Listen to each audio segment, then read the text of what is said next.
அனைவருக்கும் வணக்கம். தூக்கம் அதாவது கோடி கோடியாக சம்பாதிச்சாலும் தூக்கத்தை காசு கொடுத்து வாங்க முடியாது அப்படின்னு சொல்லுவாங்க. காரணம் என்னென்னா, தூக்கத்திற்கு முக்கியமான காரணம் மன நிம்மதி. ஓவர் திங்கிங் அதிகமாக இருந்துச்சுன்னா தூக்கம் வராது. தூக்கம் வருவதற்காக நம்ம எவ்வளோ செலவு பண்ணுறோம். ஆனால் நம்ம மனசை அமைதிப்படுத்தியும் உடலை ஆரோக்கியமாகவும் வச்சுருந்தாலே தூக்கம் சரியாக வரும். அது சம்பந்தமான ஒரு வீடியோ தான் நம்ம பார்க்க போகிறோம். வெறும் 5 நிமிடத்தில் உங்களுக்கு எவ்வளோ பெரிய பிரச்சனை இருந்தாலும் நிம்மதியாக தூக்கம் வருவதற்கு ஒரு முறையை நான் சொல்லித்தர போகிறேன். நான் உங்கள் சீனிவாசன் தமிழ்ச்செல்வி மணி. வீடியோ ரொம்பவும் பயனுள்ளதாக இருக்கும். வீடியோவை ஸ்கிப் பண்ணாமல் பாருங்கள்.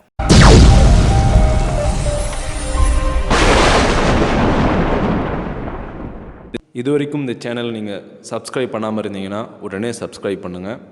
மேலும் பக்கத்தில் ஒரு பெல் ஐக்கான் இருக்கும். அந்த பெல் ஐக்கானும் ப்ரெஸ் பண்ணுங்கள். நான் கொடுக்குற ஒவ்வொரு வீடியோவும் உங்களுக்கு உடனடியாக நோட்டிஃபிகேஷனாக வந்துடும். தூங்குவதற்காக நான் சொல்லக்கூடிய இந்த முறை என்னன்னு பார்த்தீங்கன்னா, நம்மளுடைய தமிழருடைய முத்திரைன்னு சொல்லக்கூடிய இந்த முறையிலிருந்து தான் சொல்ல போகிறேன். முத்திரையில் நம்முடைய 5 விரலையும் பஞ்சபூதங்களோட ஒப்பிடுவாங்க. கட்ட விரல் பார்த்திங்கன்னா நெருப்போடு ஒப்பிடுவாங்க. ஆள்காட்டி விரல் பார்த்திங்கன்னா காற்றோடு ஒப்பிடுவாங்க. இந்த நடுவிரல் பார்த்திங்கன்னா ஆகாயத்தோடு ஒப்பிடுவாங்க. இந்த மோதிர விரல் பார்த்திங்கன்னா நீரோடு ஒப்பிடுவாங்க. இந்த சிண்டு விரல் பார்த்திங்கன்னா மண்ணோடு ஒப்பிடுவாங்க. இந்த பஞ்சபூதங்களையும் நம்மளோட கையோடு ஒப்பிடுவாங்க. இந்த பஞ்சபூதங்கள் சரியாக இருந்துச்சுன்னா நம்ம உடல் ஆரோக்கியமாக இருக்கும். இப்போ நம்மளுக்கு தூக்கம் வரல அப்படின்னா எந்த முத்திரையை பயன்படுத்தினா நம்மளுக்கு தூக்கம் வரும் அப்படின்னு பார்க்க போகிறோம். அதே போல் தூக்கம் வரக்கூடாத நேரத்தில் நம்மளுக்கு தூக்கம் வந்துச்சுன்னா அதையும் எவ்வாறு கட்டுப்படுத்துவது என்று 2 விஷயத்தையும் நம்ம இந்த வீடியோவில் பார்க்க போகிறோம். நெருப்பை குறிக்கக்கூடிய இந்த கட்ட விரலையும் ஆகாயத்தை குறிக்கக்கூடிய இந்த நடுவிரலையும் தொட்டு மீதம் இருக்கக்கூடிய அனைத்து விரலையும் நீட்டிக்கொண்டு 2 கைகளையும் நம்ம படுத்துக்கொண்டே இந்த முத்திரையை செய்யலாம்.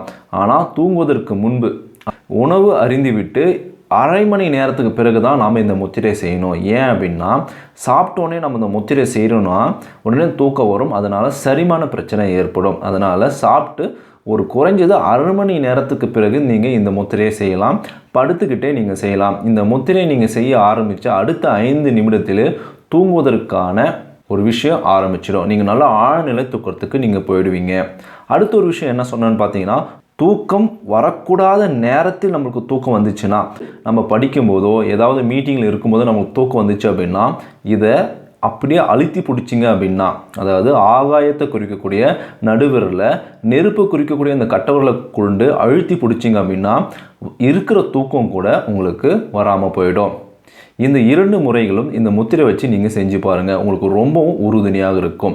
இந்த தகவல் எல்லோருக்கும் ஷேர் பண்ணுங்கள். உங்களுடைய கருத்துக்கள் என்ன அப்படின்னு எனக்கு கமெண்ட் பாக்ஸில் கமெண்ட் பண்ணுங்கள். மறக்காமல் என்னோட சேனலை சப்ஸ்கிரைப் பண்ணுங்கள், லைக் பண்ணுங்கள். தேங்க்யூ ஃபார் வாட்சிங்.